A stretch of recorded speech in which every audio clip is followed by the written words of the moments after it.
A caminho da grande cidade, Jesus explica aos seus discípulos a missão que vai cumprir nesse lugar. O relato não apenas anuncia uma mudança de localidade em seu ministério, mas também apresenta aos leitores a última parte do ministério e da vida de Jesus na terra. Vamos orar para recapitularmos os tópicos principais da lição desta semana. Querido Deus, ao nos debruçarmos sobre a Tua Palavra, recapitulando a lição desta semana, pedimos a presença do Teu Espírito Santo para abrir nossos corações e mentes, que possamos rever o significado profundo das palavras de Jesus e aplicá-las efetivamente em nossas vidas. Que essa recapitulação seja enriquecida, ó Deus, pelo Teu Espírito Santo, nos ajudando a entender melhor o Teu desejo para cada um de nós. Em nome de Jesus, amém. O estudo desta semana considera alguns incidentes significativos da vida de Jesus que ocorreram em Jerusalém, mais especificamente no que diz respeito ao templo. Em primeiro lugar, o anúncio da paixão de Cristo no que se refere à sua morte. Em segundo lugar, a viagem de Jesus à cidade de Jerusalém, apesar da menção de Marcos no capítulo 10, a sua permanência na região da Judéia. O capítulo 11 descreve a importante entrada de Jesus nessa cidade histórica. E em terceiro, a atividade de Jesus em Jerusalém e no templo, o local da maioria dos eventos abordados em Marcos 11 e 12. Vamos recapitular o verso para memorizar desta semana, que está em Marcos capítulo 11, verso 25. E quando estiverem orando, se tiverem alguma coisa contra alguém, perdoem, para que o Pai de vocês que está nos céus perdoe as ofensas de vocês. O primeiro ponto a ser destacado na recapitulação é sobre o anúncio da paixão. Começando em Marcos 8, Jesus anuncia de maneira explícita o sofrimento iminente que enfrentaria na cruz. Abre aspas, então Jesus começou a ensinar-lhes que era necessário que o Filho do Homem sofresse muitas coisas, fosse rejeitado pelos anciãos, pelos principais sacerdotes e pelos escribas, fosse morto e que depois de 3 dias ressuscitasse. Veja Marcos capítulo 8, verso 31. Posteriormente, no capítulo seguinte, Jesus descreve as cenas futuras ligadas à sua morte. O Filho do Homem será entregue nas mãos dos homens, e estes o matarão. Mas 3 dias depois de sua morte, ressuscitará. Isso está em Marcos 9, verso 31. Jesus sabia que o seu caminho rumo a Jerusalém era um caminho de sofrimento e morte, mas estava decidido a ir para lá porque a sua missão era morrer na cruz para salvar a humanidade. Infelizmente, os discípulos não entenderam as palavras de Jesus sobre sua missão como cumprimento direto das profecias bíblicas. Os discípulos pensavam que ele estabeleceria um reino terreno durante a vida deles. Por isso, discutiram sobre os possíveis privilégios ou posições que poderiam obter dentro desse reino e a partir dele.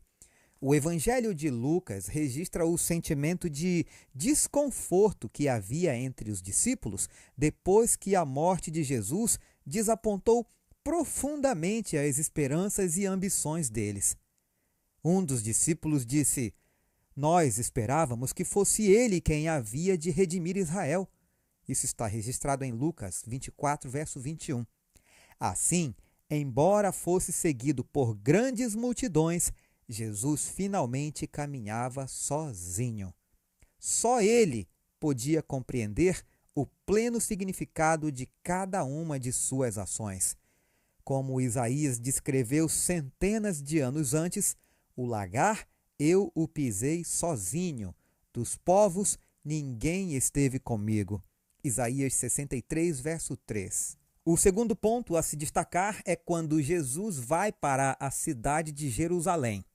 A célebre cidade de Jerusalém recebeu o Messias sem grande alarde por parte dos líderes religiosos e intelectuais da nação. Jesus veio montado em um jumentinho. Ele não foi reconhecido como rei por aqueles que julgavam sua aparência externa. Algumas pessoas, talvez os discípulos, gritaram com alegria e emoção sobre a vinda do reino. Tanto os que iam adiante dele, como os que o seguiam, clamavam: Hosana! Bendito o que vem em nome do Senhor! Bendito o reino que vem, o reino de Davi, nosso pai! Hosana nas maiores alturas! Marcos 11, versos 9 e 10.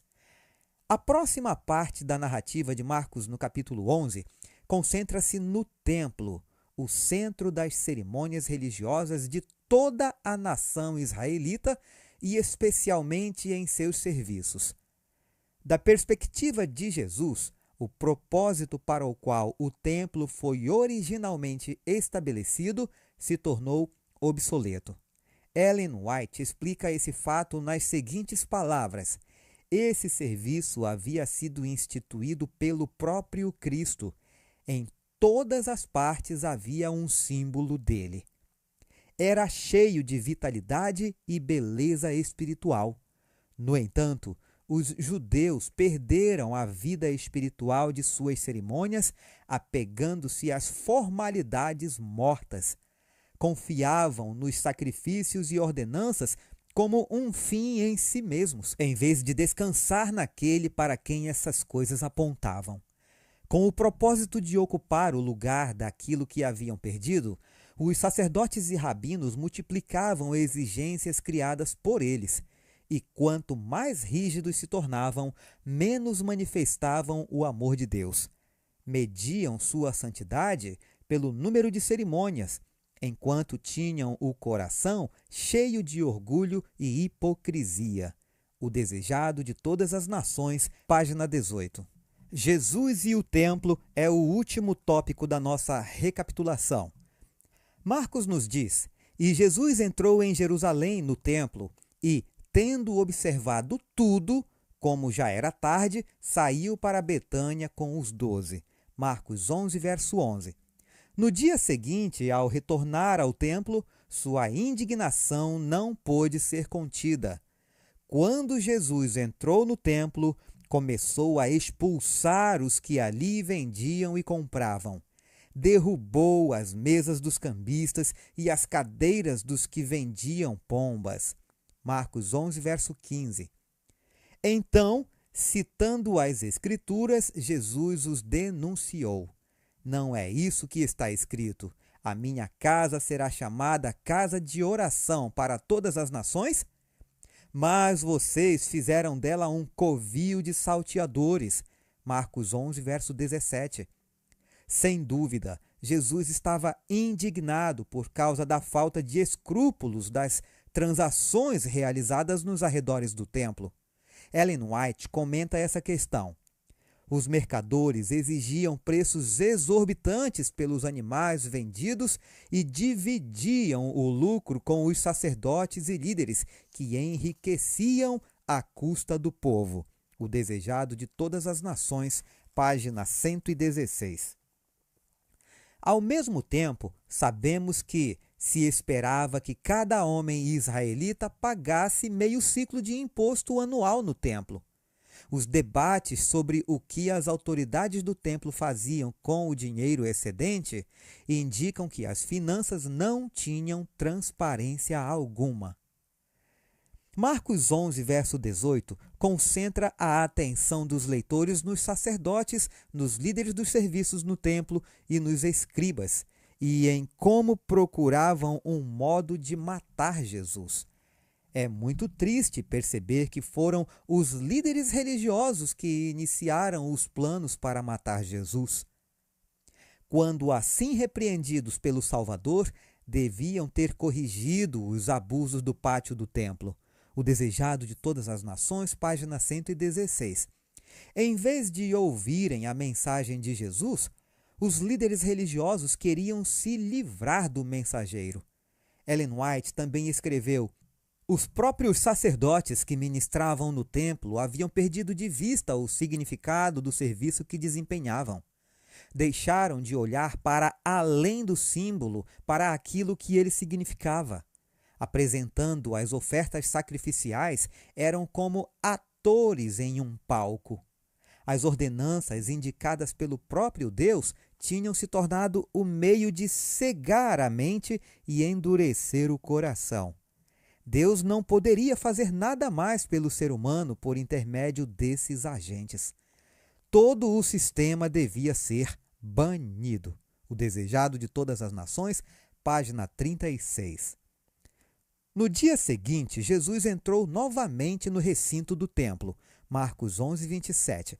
Mais uma vez, os principais sacerdotes, os escribas e os anciãos vieram discutir com ele. Questionando Jesus a respeito de seu domínio, perguntaram: com que autoridade você faz essas coisas? Marcos 11, 28. Ele respondeu à pergunta deles com outra pergunta e evitou dar-lhes uma resposta direta. Na verdade, já havia respondido a mesma pergunta no passado. Confira em João 2,18. Mas nenhuma mudança ocorrera na atitude dos líderes de Israel desde então. Além disso, Jesus sabia, pela intenção da pergunta, que eles queriam apenas discutir com ele, em vez de se arrependerem do orgulho e da dureza de coração. Ficou claro que, por meio dos ensinos de Jesus, eles perceberam seu caráter divino.